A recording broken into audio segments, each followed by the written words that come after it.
My name is Amy Snyder, and I'm 27 years old. I live with my mom and dad, and we've always been a family of three. I've always looked up to my dad. He runs his own business and works very hard. He's usually busy and not home much, but whenever he has a day off, he spends it with me. He's a great dad and always makes me feel loved. My mom, on the other hand, is very different. I've never seen her work a day in her life. She takes care of the house, but has never helped with my dad's business or worked outside. I knew we were well off, because she always spent her time dressing up and going out.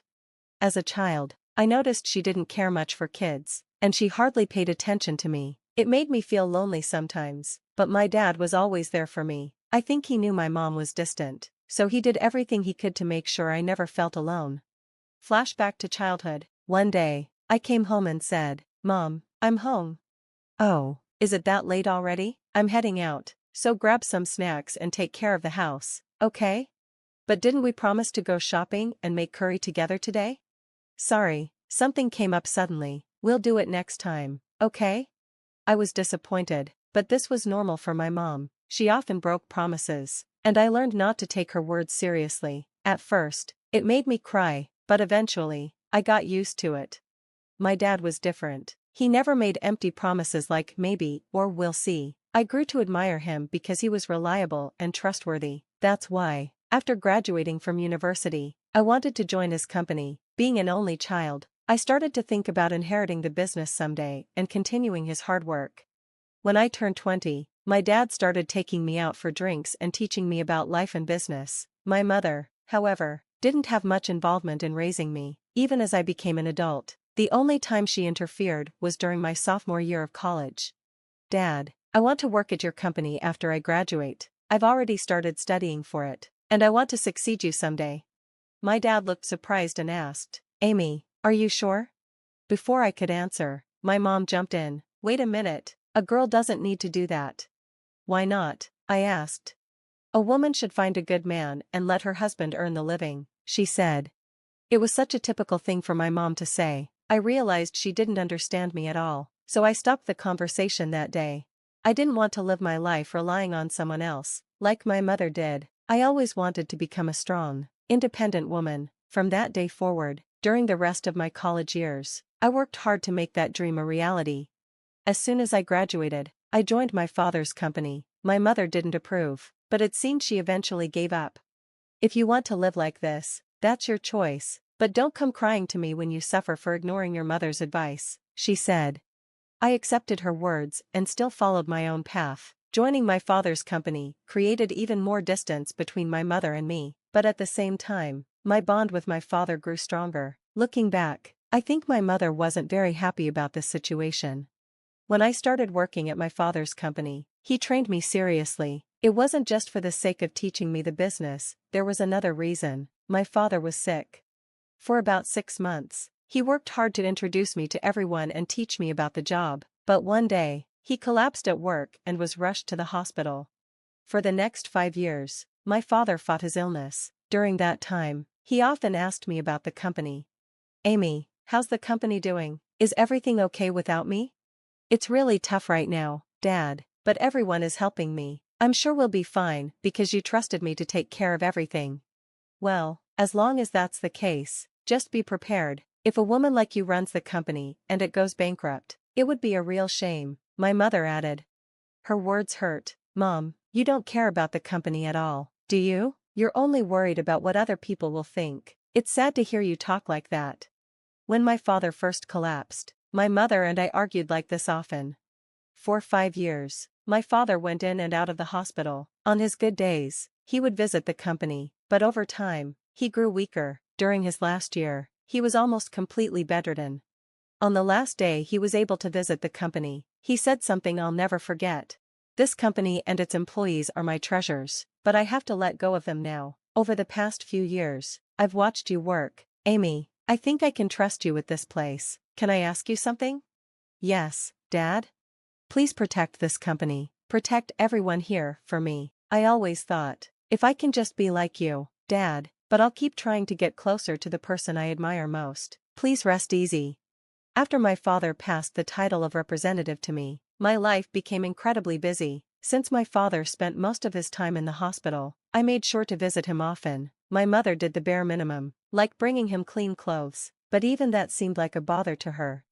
I often wondered, what does my mother feel for my father? Does she not care about him at all? Doesn't she feel any gratitude or even pity for him now that he's sick? I couldn't help but feel sorry for my father, remembering how hard he worked for me when I was little. Even if I was exhausted, I always made time to visit him.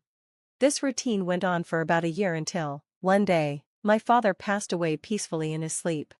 After he was gone, I barely had time to grieve because I was swamped with responsibilities. My mother, who knew nothing, insisted that I handle everything: funeral arrangements, hospital paperwork, and more. Honestly, I never expected her to take care of such things. She had spent her whole life at home, doing nothing but enjoying herself, so I silently handled everything alone. The day after the funeral, my mother spoke to me. "Amy, the funeral's over, and you've settled down now, right? Please leave this house. I've just inherited 200 million yen, so I have no use for you anymore." I looked at her calmly and said, "Thank you, I was waiting for you to say that." I had long since realized that talking to her was pointless. Did she really think it was okay to live a carefree life with just money? I had so many questions but no answers.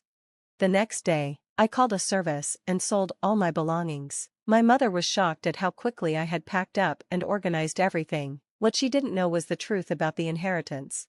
My father had entrusted all financial matters to me. I was the rightful inheritor. There wasn't a single penny left for my mother.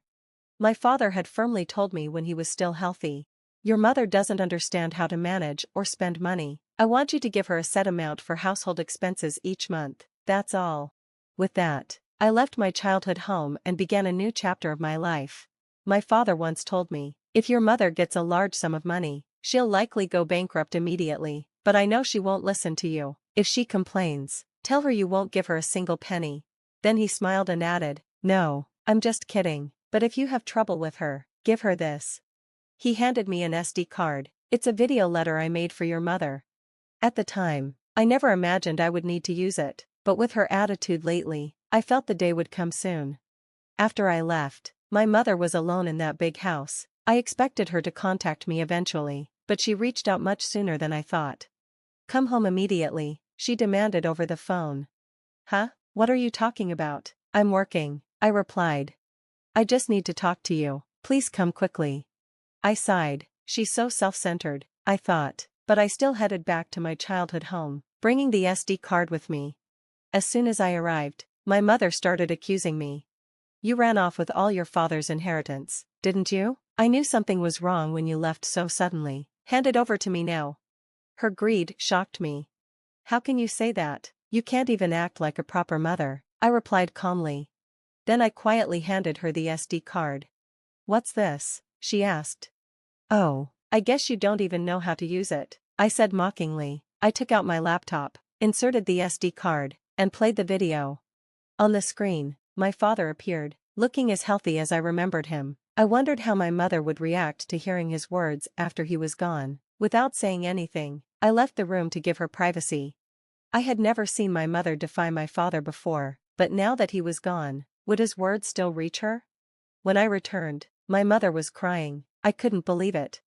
She was in tears, watching the video of my father. I wanted to know what he said to her, but I didn't dare watch the video myself, so I had no idea why she was crying. "Mom, are you okay?" I asked softly. She wiped her tears and replied, "Yes, for now, I understand. I'll follow your father's instructions and leave everything to you. Please, just go home for today. Call me again when you've calmed down," I said as I left. I thought my mother probably didn't want me to see her in a vulnerable state, so I went home right away that day, but I was full of questions. How did my father manage to silence my mother? Almost a month passed without hearing from her, and I started to worry. One afternoon, during my lunch break, I decided to visit my parents' house, but my mother wasn't home. That night, I went back again, and this time, the lights were on. I felt relieved.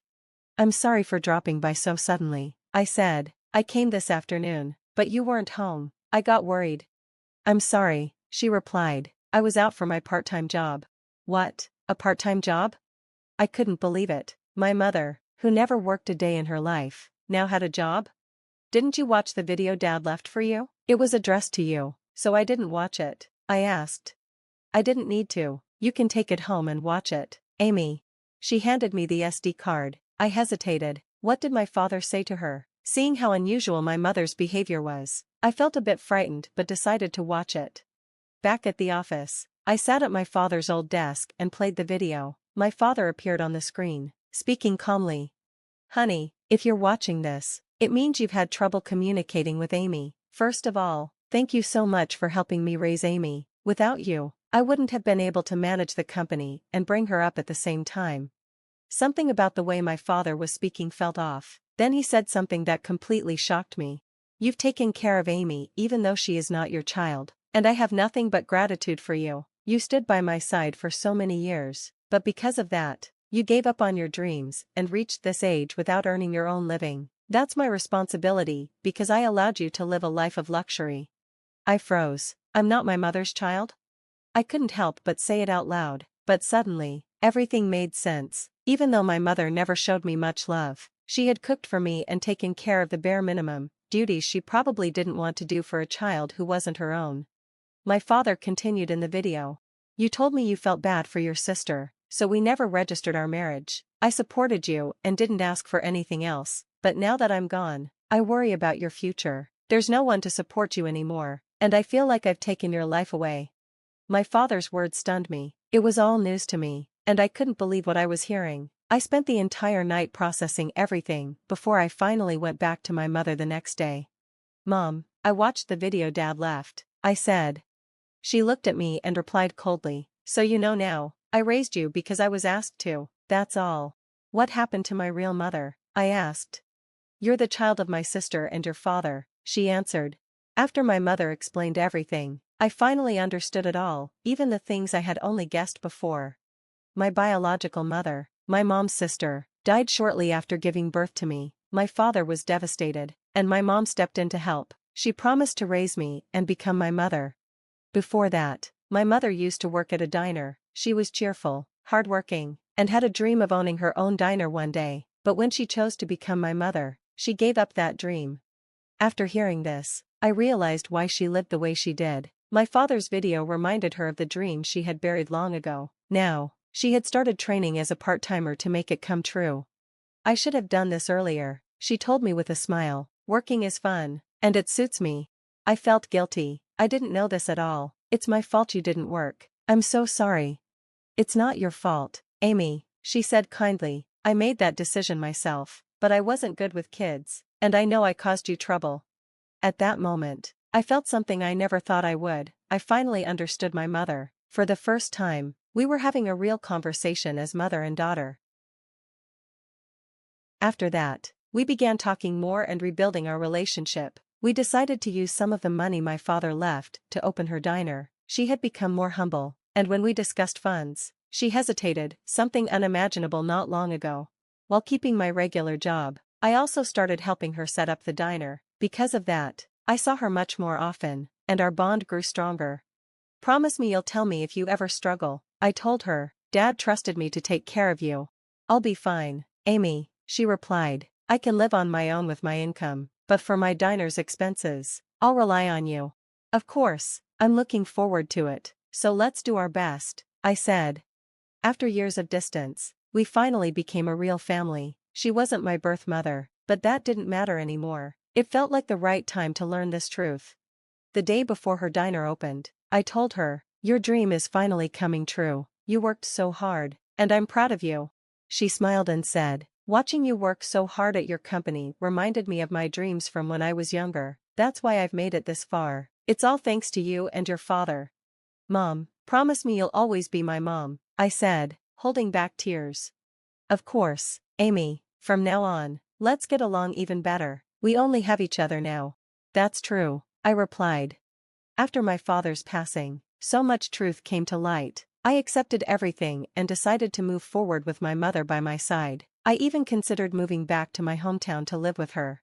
My mom worried about my poor eating habits since I couldn't cook. She was supportive of the idea of us living together again. I could imagine my father being surprised, yet happy, to see us getting along so well. I promised myself I would protect everything my father left behind, the house, the company, and the inheritance. Together, my mother and I visited my father's grave and the grave of my biological mother, my mom's sister. We shared updates on our lives and thanked them for everything. Finally, after going through the process of adoption, I was officially registered as my mother's daughter. We had come so far, and now we were truly a family.